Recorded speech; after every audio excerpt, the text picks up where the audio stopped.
Temos dois avistamentos de potenciais raptores. O problema é que o avistamento do Smith não confirma a visão de Jane Tanner, na hora e na direção seguida. O homem que o Smith vê está do outro lado da vila. Dirige-se para a zona da praia, transporta a criança ao colo e não com os braços esticados. Mas pelo aspecto físico, podem estar a referir-se à mesma pessoa. Mais adiante, veremos a quem e quem... On May 3rd, 2007, from apartment 5A of the Ocean Club Resort in Praia da Luz, the bedroom window was open, its shutters raised, and the curtains were blowing in the breeze. Kate immediately ran back to the tapas bar, shouting, "They've taken her!" an assertion that perplexed investigators. No signs of forced entry were observed. The shutters were intact. The window showed no fingerprints. How then did Kate arrive at the conclusion of an abduction so quickly? In the ensuing chaos, the scene was contaminated by over 60 people entering and exiting apartment 5A. Police failed to secure the perimeter. No roadblocks were established. No house-to-house searches occurred that night. From this disordered beginning, the investigation would be shaped, some say doomed, by a foundation of uncertainty, broken timelines, and unanswered questions. The nightly child-checking routine, practiced by the McCanns and their friends, collectively known as the Tapas 7, was anything but consistent. And despite claims of a rotation system to periodically inspect the children left alone in various apartments, testimonies from the group reveal notable discrepancies in who checked when and how thoroughly. At 9:30 p.m., Matt Oldfield reportedly entered apartment 5A to check on the McCann children. Rather than visually confirming Madeleine's presence, he merely noticed that the bedroom door was open wider than it had been earlier. He did not step far enough into the room to see the beds clearly. This failure to ensure the children were safe, especially in a foreign country in an unlocked apartment, amounted to a serious oversight. Then, at approximately 10 p.m., Kate McCann returned to the apartment and discovered Madeleine was gone. The window in the children's bedroom was wide open, the external shutters were raised, and the curtains were billowing in the breeze. Kate ran back to the tapas bar in a state of panic, reportedly shouting, "They've taken her!" The immediacy and certainty of this conclusion that Madeleine had been taken raised eyebrows. There was no physical evidence to support the claim. The shutters were not broken. The window showed no signs of forced entry or tampering. No fingerprints, no footprints, and no witness accounts of anyone leaving the scene were reported. The room, in fact, appeared untouched aside from the open window. Adding to the confusion, several guests and staff members later testified that the chaos began around 9:58 p.m., 2 minutes before Kate's reported discovery.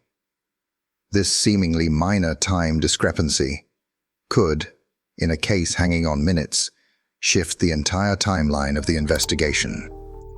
It also begs the question, was Madeleine already missing when Matt Oldfield checked? Or had something happened earlier?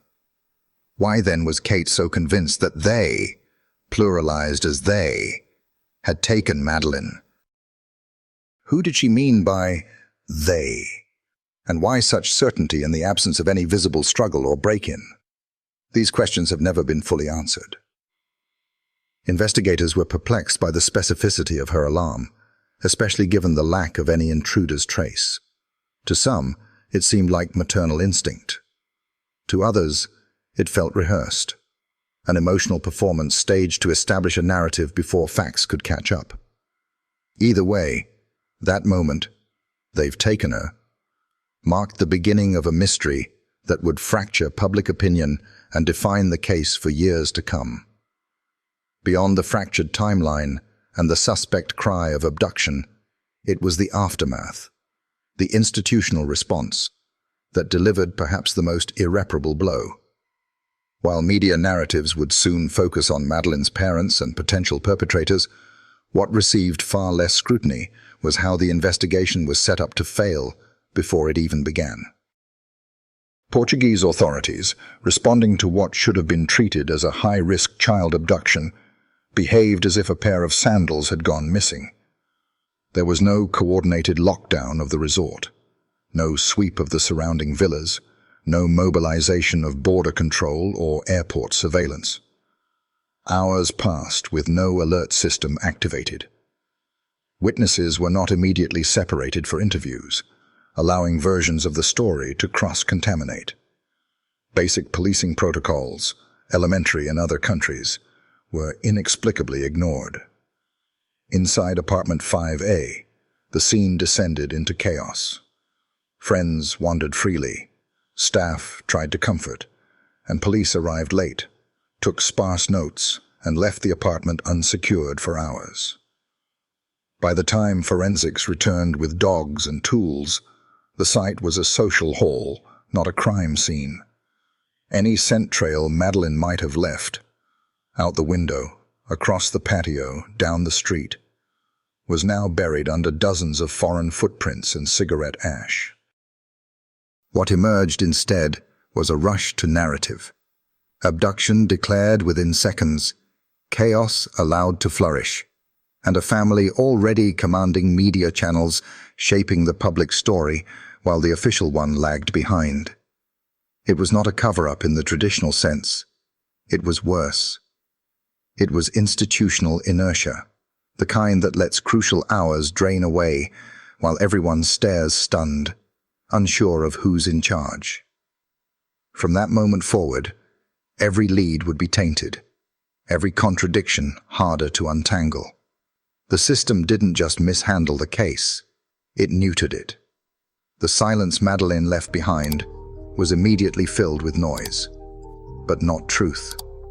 The forensic trail in the McCann case, far from providing clarity, introduced layers of contradiction that deepened the mystery.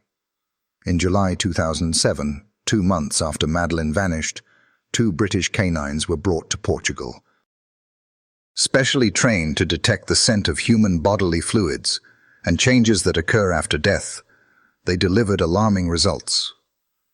The canines alerted at 11 separate locations, including the corner of the bedroom in apartment 5A, Madeleine's beloved cuddle cat toy, Kate McCann's clothing, and most damningly, the boot of a Renault Scenic the family had rented 25 days after the disappearance.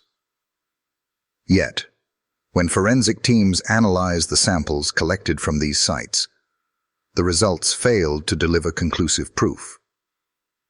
The DNA found in the vehicle's boot, while suggestive, was ruled legally ambiguous.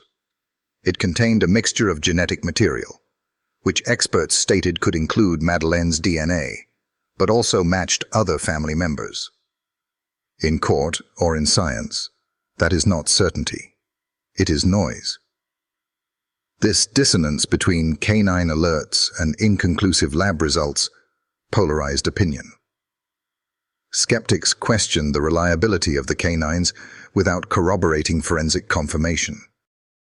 After all, scent detection, though powerful, is not infallible and has no place as standalone legal evidence. But others, including seasoned detectives and canine handlers, noted that such specific and repeated alerts are rarely false positives, especially when clustered around personal items and a car rented weeks after the event. For them, the canine's behavior raised the specter of a deceased person once being present, possibly within that apartment. This deeply challenged the prevailing abduction narrative.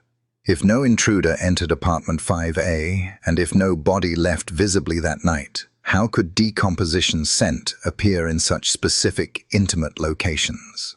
Critics of the McCanns saw the canines' alerts as circumstantial indicators of something far darker, a potential passing concealed and evidence quietly relocated. Supporters of the McCanns, meanwhile, insisted the alerts meant nothing without scientific proof, arguing that canines may have been misled by handling errors or cross-contamination. In the end, the forensic evidence did not clarify the case. It fractured it. Science offered possibilities, not answers. And in those spaces between certainty and speculation, suspicion only grew louder. Among the many anomalies in the McCann case, The unexplained disappearance of two physical objects stands out like open wounds in an already battered investigation. A refrigerator and a tennis bag. Both vanished without documentation. Both were last associated with locations or individuals central to the case, and both have since become the focus of unsettling speculation. First, the refrigerator. Sometime after the initial investigation began, the original fridge in apartment 5A was removed and replaced quietly, without official explanation and without any record in the forensic logs. Why would anyone relocate a kitchen appliance from a potential crime scene? More pointedly, why wasn't this move documented by Portuguese police or the Ocean Club management? Theories quickly emerged. One of the most disturbing suggested that if a fatal incident had occurred on May 3rd, the fridge might have been used, however briefly, to conceal a body before disposal. Given that both Kate and Gerry McCann are trained medical professionals familiar with human decomposition timelines and preservation methods, this hypothesis, though never proven, has continued to linger. Then there is the tennis bag, described by witnesses as large enough to hold a small child. It was routinely carried by Gerry McCann to and from the tennis courts during the family's holiday. On the day of Madeleine's disappearance, it was last seen shortly after Gerry's 7 p.m. match and never seen again. Unlike the fridge, this item was not tied to the crime scene, but rather to the father of the missing child. The bag's absence sparked its own storm of speculation. If Madeleine had passed away in the apartment, the bag could have served as a discreet means of transporting her body out a back door, over a low wall, or into a waiting vehicle. No one has confirmed where either object went or why they disappeared. But in a case defined by what cannot be proven, their absence has become a silent scream, implying that something was moved, something was hidden, and someone knows. Whether these items are red herrings or keys to the truth, their vanishing adds weight to a chilling possibility that concealment began long before the police even arrived. The McCann's medical backgrounds complicate the case in ways that few are willing to admit openly. Gerry McCann is a cardiologist. Kate McCann, a general practitioner. Both are intimately familiar with human anatomy, the stages of what happens after a person passes, and the forensic implications of trauma and time. This knowledge, rather than shielding them from suspicion, casts a long shadow over the choices they made, or didn't make, after Madeleine vanished. If Madeleine had died accidentally, say, from a fall, a misdose, or an unknown medical event, both parents would have been equipped with the clinical awareness to understand what an autopsy might reveal. In that light, a hasty decision to conceal a body becomes more plausible, not just out of grief or panic, but out of calculated fear. What might a coroner have found? A blow to the head, a sedative in the bloodstream? These remain speculative questions, but they exist because the McCanns, unlike most, had the means and motive to understand what needed to be avoided. Yet, this clinical logic clashes with their immediate emotional claim that Madeleine had been abducted. Kate McCann's cry, "They've taken her," was delivered within seconds of discovering the open window and empty bed. But the scene didn't align with an abduction. There were no broken shutters, no forced entry. The Portuguese police would later confirm that the window frame showed no signs of tampering. Kate's insistence that it had been jimmied open directly contradicted physical evidence. Why make such a claim? Was it panic, or was it narrative construction?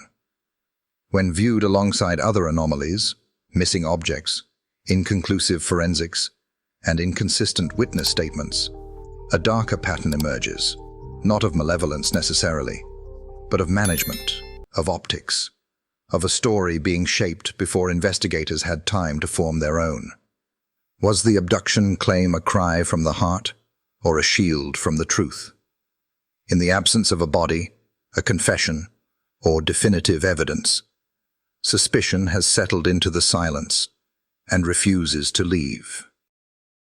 Gerry McCann's behavior in televised interviews has long been a subject of public scrutiny and psychological analysis. While his wife Kate often appeared visibly emotional, at times even withdrawn or tearful, Gerry projected a markedly different persona. Controlled, articulate, and at times unsettlingly composed.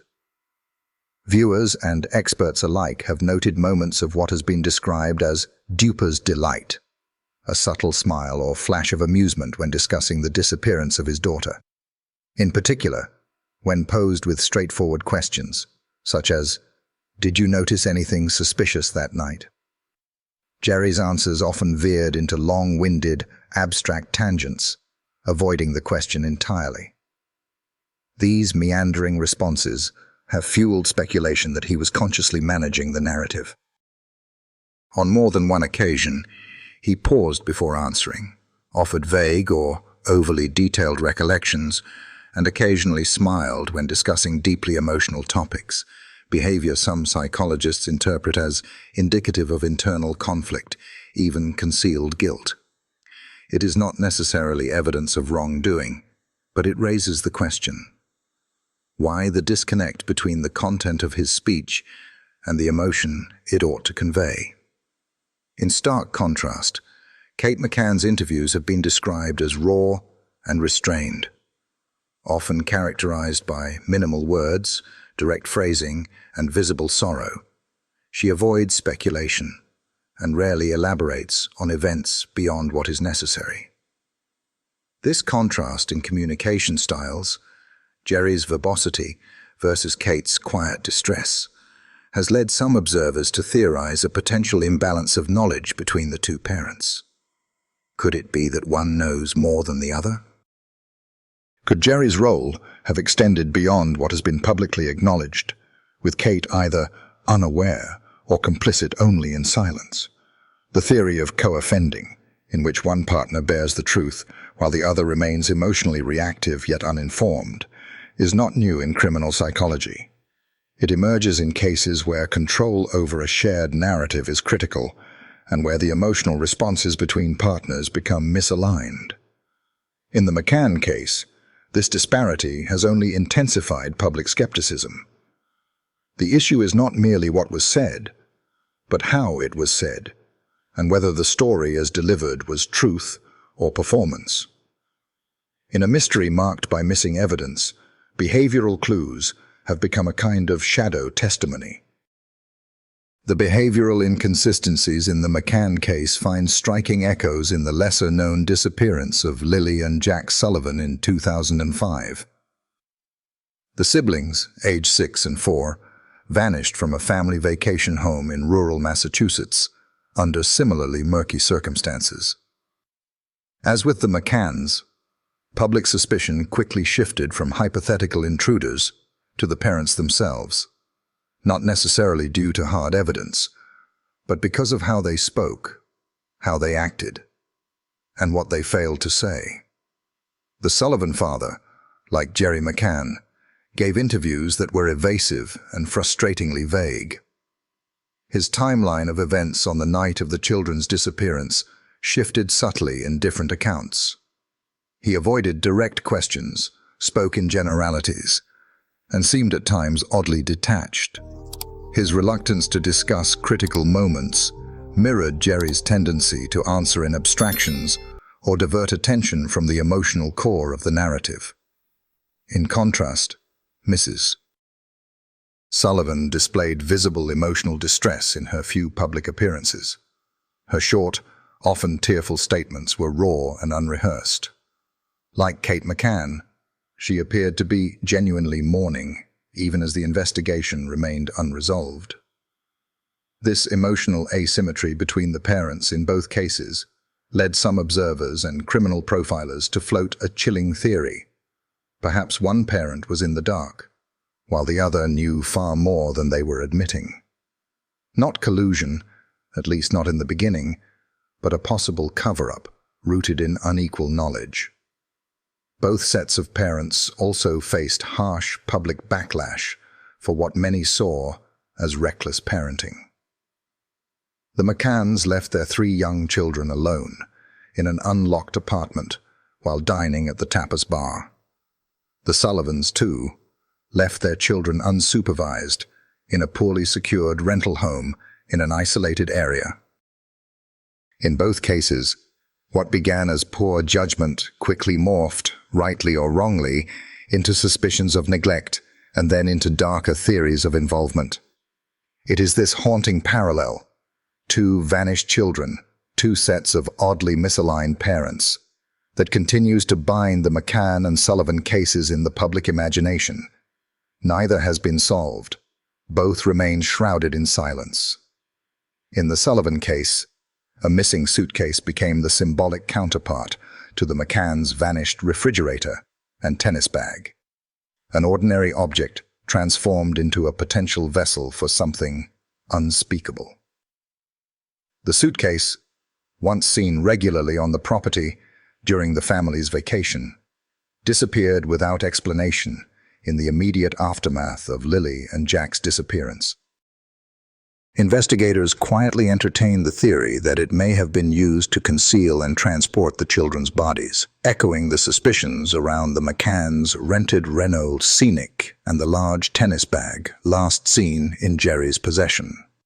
Further unsettling, the picture were the canines trained to detect bodily fluids and the changes a human body undergoes after passing. In both cases, these highly trained animals alerted to the scent of these things inside the family home and vehicle. In the Sullivans' case, alerts were triggered in the boot of the family SUV and near a laundry room inside the house. But like the McCann investigation, the forensic follow-up yielded ambiguity. No identifiable DNA was recovered. No traces could be definitively linked to the missing children. What remained were the alerts themselves, circumstantial, haunting, and unresolved. Also paralleling the McCann timeline was a notable delay in reporting. The Sullivans claimed they didn't realize the children were missing for nearly an hour. Critics found this implausible, given the age of the children and the setting. The McCanns, too, were questioned for not immediately contacting the police after Kate's discovery. Both delays, however innocent they may appear, were seen by some as calculated pauses designed to stage the scene or construct a coherent narrative before authorities arrived. Perhaps most damning, both families swiftly blamed outside interference. The McCanns declared abduction. The Sullivans insisted an intruder had entered and taken the children. Yet neither claim was supported by physical evidence. No forced entry, no witnesses, and no digital footprints.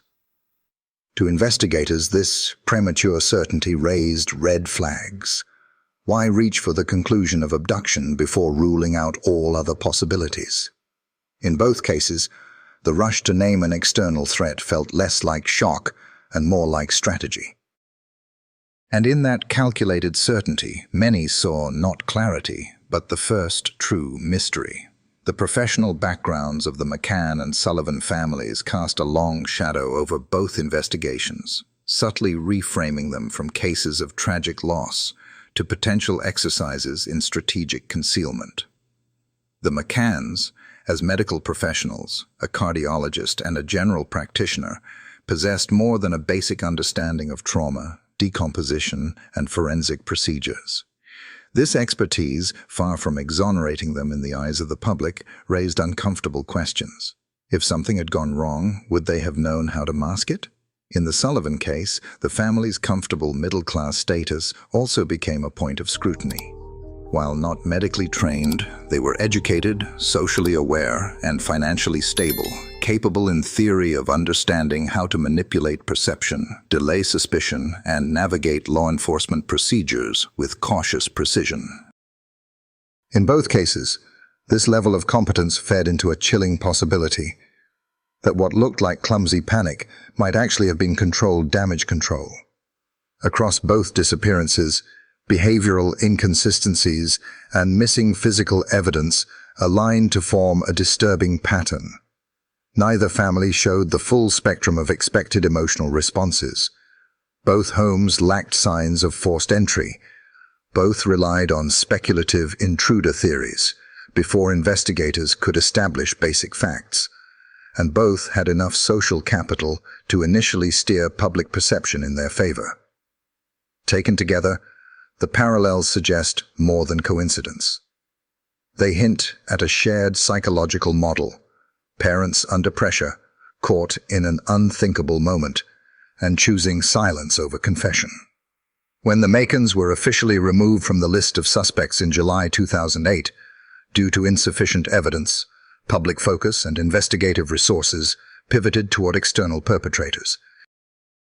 It would take over a decade, however, before a new primary suspect emerged: Christian Bruckner, a German national with a long predatory criminal history. In 2020, German prosecutors named him as a suspect in the Madeleine McCann case, a development that reignited global interest but also raised new complications. In 2007, at the time of Madeleine's disappearance, Bruckner was living just 1 mile from apartment 5A in Praia da Luz. He resided intermittently in a dilapidated farmhouse and in a VW camper van, both of which allowed him mobility and concealment.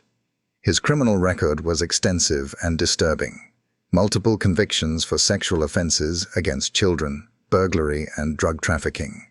To many, he fit the psychological profile of a predator operating under the radar in a tourist-heavy region. One piece of evidence gave investigators reason to dig deeper. On the evening of May 3, 2007, at exactly 9:10 p.m., just minutes before Kate McCann discovered Madeleine missing, a 30-minute phone call was made using a prepaid mobile device. Cell tower data placed the phone within proximity of apartment 5A, and authorities later confirmed the call was made to and from numbers linked to Bruckner. While the content of the call remains unknown, its timing and location are deeply suspicious. Adding to the intrigue, Bruckner sold his Jaguar the very next day and abruptly left Portugal. Years later, German police would uncover troves of disturbing material buried beneath the body of a dead dog on his property: 8,000 files of child exploitation content and numerous children's swimsuits, some allegedly kept as trophies. Still, no direct forensic link has ever been established between Bruckner and Madeleine. Without DNA, a witness, or a confession, the case remains circumstantial. His name looms large in public discourse. But in the eyes of the law, he remains uncharged. In the vacuum left by absent proof, Bruckner is both the prime suspect and yet another shadow: provocative, plausible, but ultimately unconfirmed. By 2016, German authorities had uncovered disturbing physical evidence that painted a clearer, yet still legally inconclusive, portrait of Christian Bruckner. During a search of one of his former properties, investigators found over 8,000 files of child exploitation material buried beneath the carcass of a dead dog. Alongside the digital archive were 75 children's swimsuits, items believed by some to be trophies, a chilling hallmark of serial predators. This discovery confirmed Bruckner's deep entrenchment in the world of child exploitation. Yet, it still stopped short of tying him directly to the disappearance of Madeleine McCann. In 2013, Bruckner had reportedly sent a message to a friend in which he wrote of his desire to catch something small and use it for a few days. The phrasing was so precise, so depraved, that many believed it to be a veiled confession. Adding to this unease was testimony from a former cellmate, who claimed Bruckner once bragged that Madeleine didn't even scream. Still, hearsay, even when horrifying, does not constitute admissible evidence, and no forensic trail linked him to apartment 5A or to Madeleine's DNA. In May 2023, German and Portuguese authorities conducted a highly publicized excavation of the Arad Dam, an area Bruckner once referred to as his little paradise. The search, guided by GPS data and Bruckner's known travel patterns, was among the most extensive to date. Divers, drones, and ground-penetrating radar were deployed over several days. The results, however, were anticlimactic. Investigators recovered only fabric fragments and animal bones. No trace of Madeleine was found. No breakthrough emerged. By January 2024, German prosecutor Hans Christian Wolters publicly admitted what many had feared. There was still not enough evidence to formally charge Bruckner in Madeleine's case. Without a body, a witness, or a forensic match, the case remains circumstantial, and time is running out. Bruckner, currently incarcerated on unrelated charges, is scheduled for release in September 2025, unless new indictments surface. In the end, Bruckner may be the most plausible suspect, never prosecuted. A man who leaves a trail of horror, but no signature. A predator in the shadows, possibly inches from the truth, yet legally still untouchable. Another name that haunts the periphery of the Madeleine McCann case is Martin Ney, a convicted German serial killer whose pattern, proximity, and methods introduce a disturbing layer of complexity. Active during the early 2000s, Ney was known for targeting young boys, often abducting them from camps, schools, or dormitories, while posing as a staff member or guardian. His ability to use fake identities and blend into environments designed for children made him an especially insidious predator. In 2007, the year Madeleine vanished, Ney was confirmed to be operating in Europe and had previously worked with children's outreach programs in regions not far from Praia da Luz. His presence in Portugal has never been definitively documented, but intelligence reports suggested he frequented areas along the southern European coast. Although his known victims were male, investigators have not ruled out the possibility that Ney could have deviated from his typical victim profile, especially in a situation where opportunity aligned with impulse. What makes Ney particularly alarming is his psychological profile, calculated, organized, and highly mobile. He operated across borders undetected for years, exploiting legal blind spots and fragmented international databases. Despite this, Ney has never been officially questioned about the McCann case. There is no record of his interrogation, extradition request, or inclusion in joint task force proceedings, an oversight that experts describe as a glaring failure in cross-border coordination. There are no travel logs, phone records, or forensic evidence placing Ney in Praia da Luz on May 3, 2007. Yet his absence in the case files may say less about innocence and more about institutional neglect. In a case defined by what remains unseen, Martin Ney is a specter, never in the spotlight, but never fully dismissed. In the Sullivan case, investigators briefly turned their attention to an external suspect referred to as John Doe, a pseudonym for a man with a criminal history of petty theft and trespassing near the family's vacation home. On the surface, Doe appeared to fit the profile. He was known to roam the area, had no fixed residence, and had previously been charged with breaking and entering. A witness claimed to have seen a pickup truck similar to Doe's near the property on the night Lily and Jack disappeared. A partial boot print, unaccounted for by the family, was also found near a rear entrance.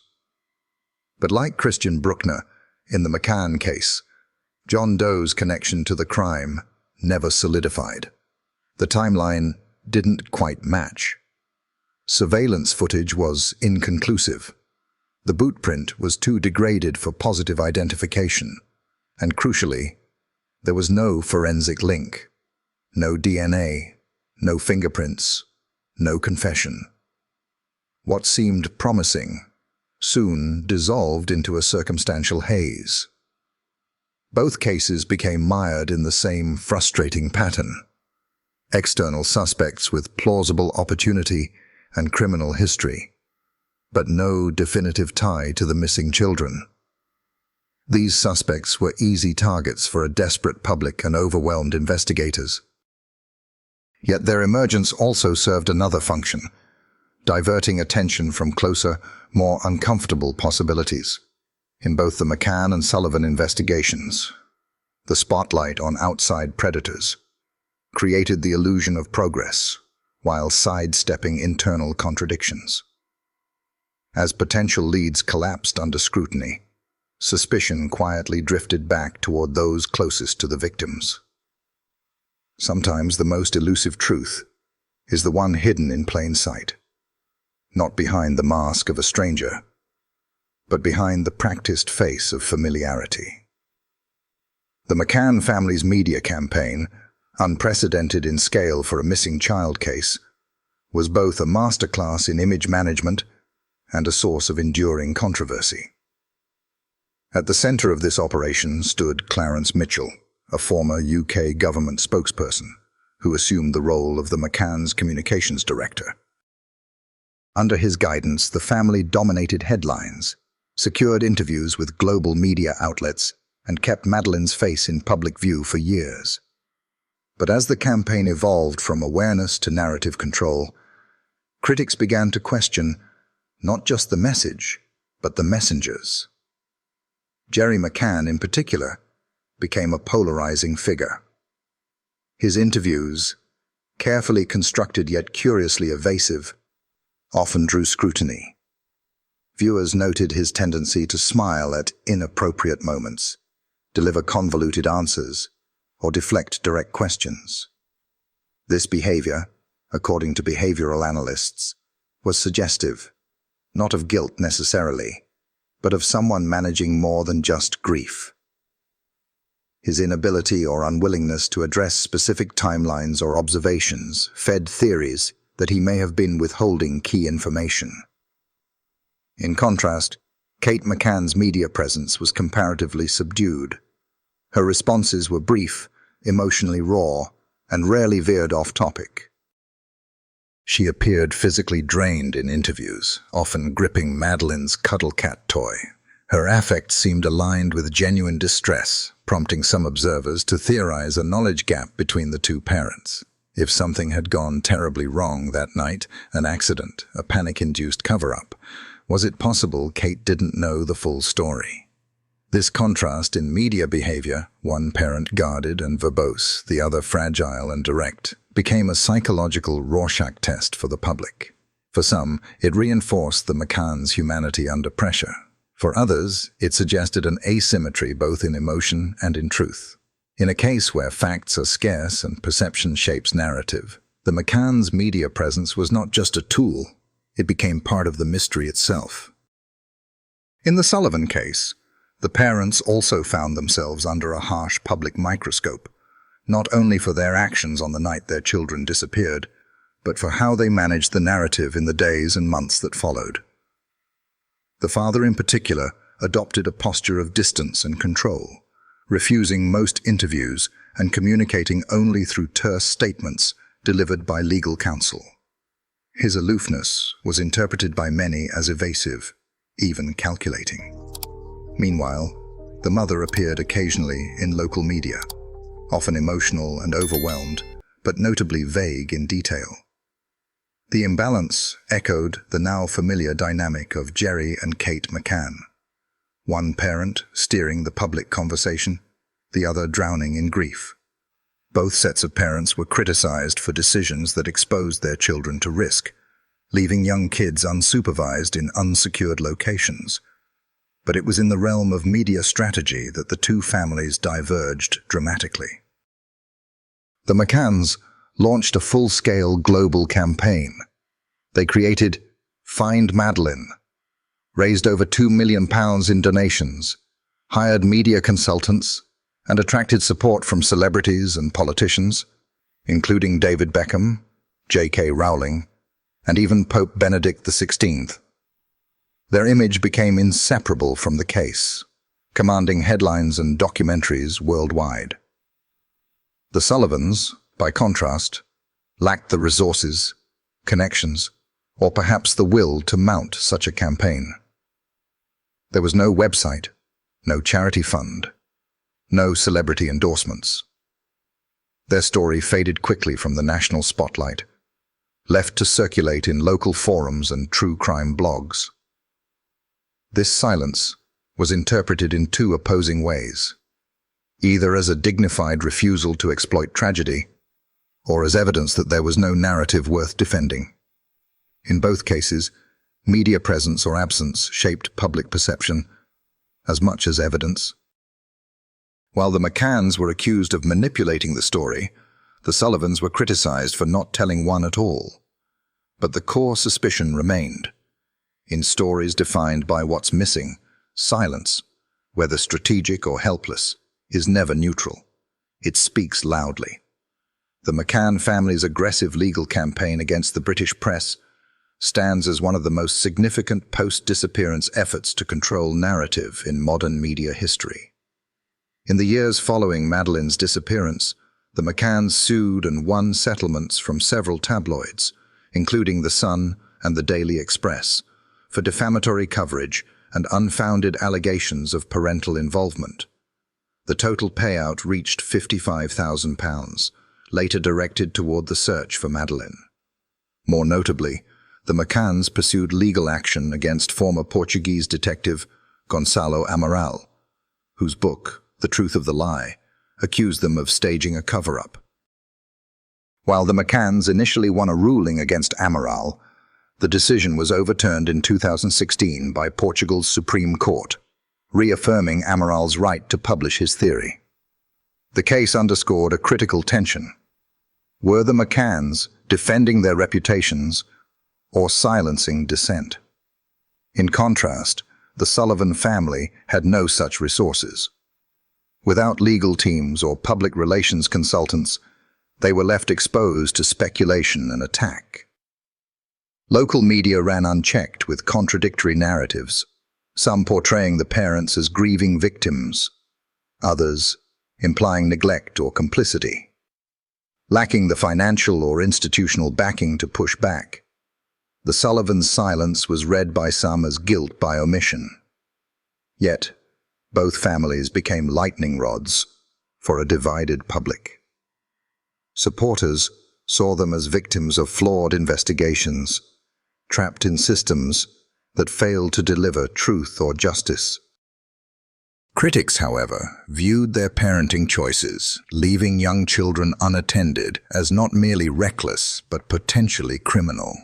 For every plea of compassion, there was an accusation of deception. For every defense mounted, a question unanswered. Ultimately, the legal and media strategies deployed or avoided by each family only deepened the ambiguity. The McCanns' polished, litigious approach was interpreted by some as control masking guilt. The Sullivans' quiet withdrawal as avoidance rooted in shame or powerlessness.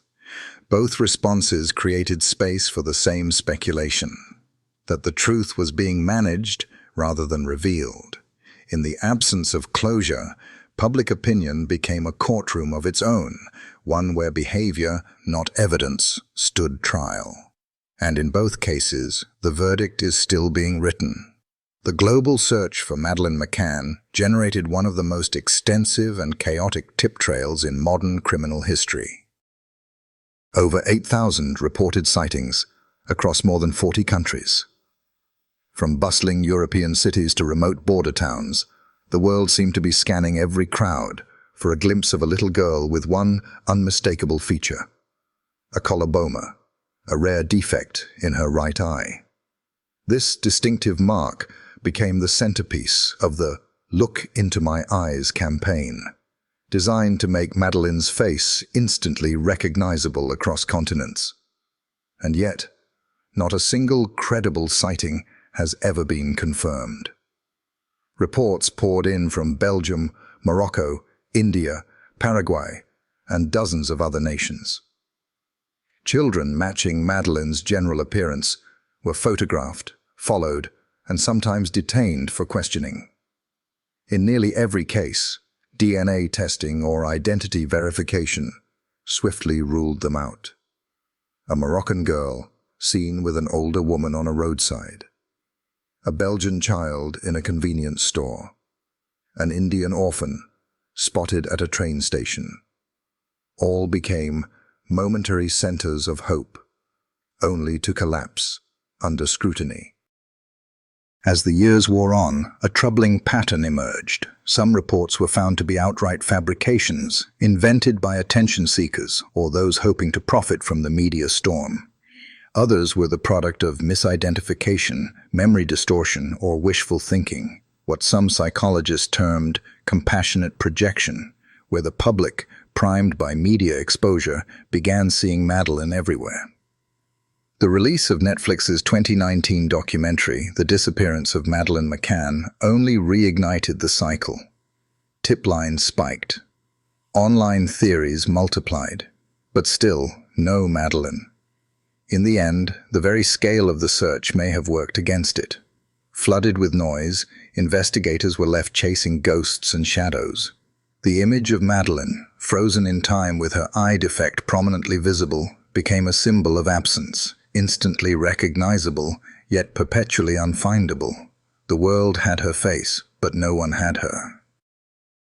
The Sullivan case mirrored the McCann investigation in yet another frustrating way. A deluge of reported sightings that led nowhere. In the weeks following the disappearance of Lily and Jack, law enforcement agencies received hundreds of tips from neighboring states, Rhode Island, Connecticut, New York, claiming the children had been spotted in malls, rest stops, and parks. One grainy CCTV clip from a Connecticut gas station even appeared to show two young children closely resembling Lily and Jack, accompanied by an unknown woman. The footage sparked a brief media frenzy, only to be dismissed days later after facial recognition analysis ruled out any match. As in the McCann case, the Sullivan investigation struggled with a patchwork of jurisdictions and sluggish data sharing. While Madeleine's image flashed across news screens worldwide, reports from countries in Asia and Africa often took days, sometimes weeks, to reach Portuguese authorities. Language barriers, bureaucratic delays, and inconsistent diplomatic channels rendered many leads functionally useless by the time they were reviewed. A similar breakdown occurred in the US, where the Sullivan investigation was split between local police, state agencies, and the FBI.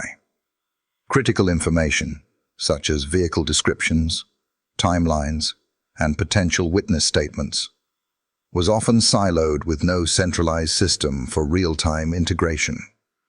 Both cases were further hampered by the lack of a seamless international alert platform.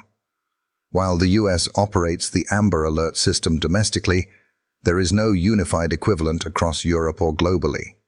In Madeleine's case, that absence meant no automatic alerts at airports or land borders. In the Sullivan case, Amber protocols were activated late, and by the time alerts were pushed to the public, hours had already been lost. The result in both cases was the same: time wasted, false hope ignited, and real leads buried under administrative inertia. In a world supposedly more connected than ever, both families found themselves trapped in the silence between jurisdictions.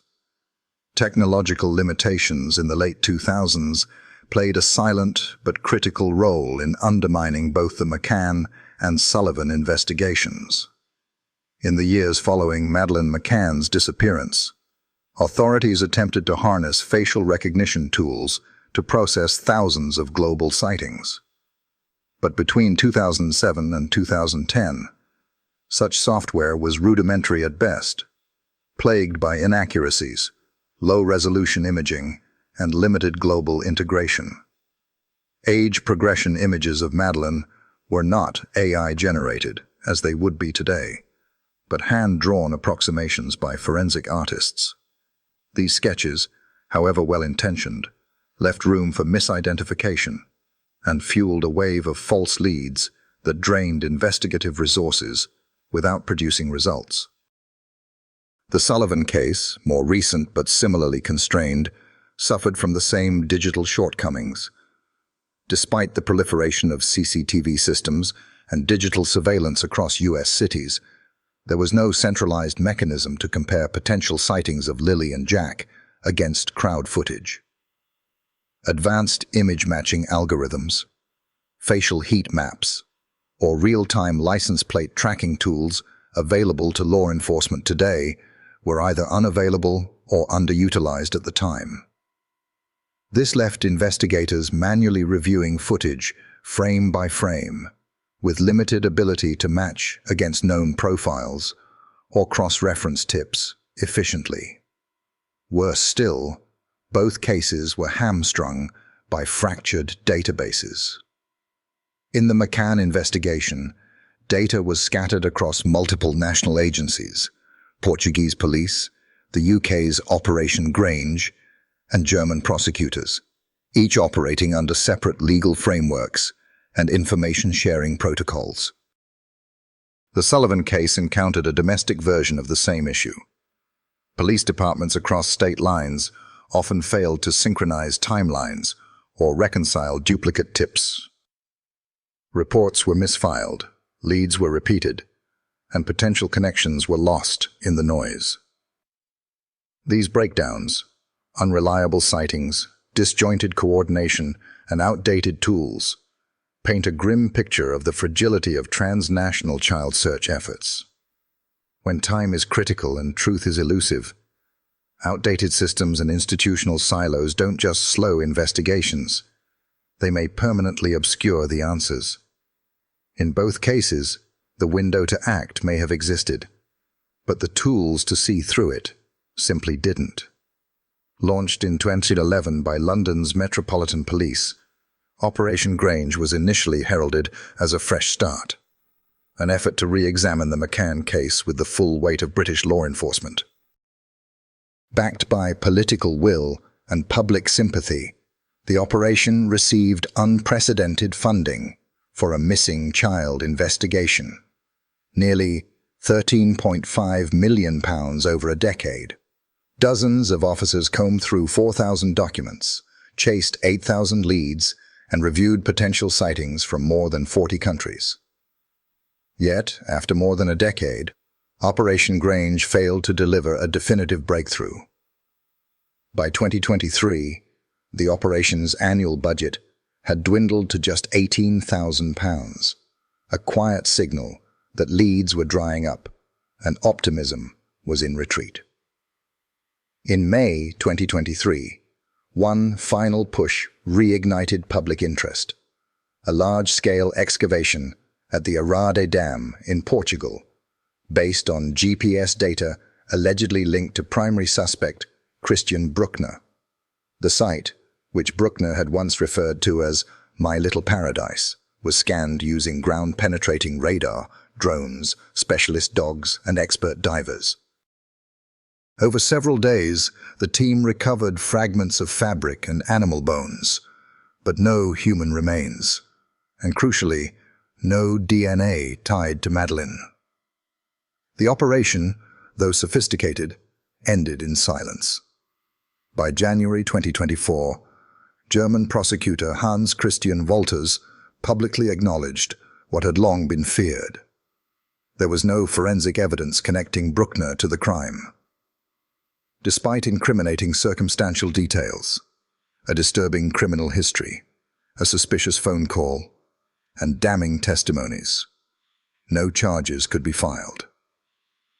Bruckner remains imprisoned on unrelated charges, but is set for release in September 2025. Under German law, once acquitted of a crime, a suspect cannot be retried for the same offense without new and compelling evidence, a looming legal barrier that adds pressure with every passing month.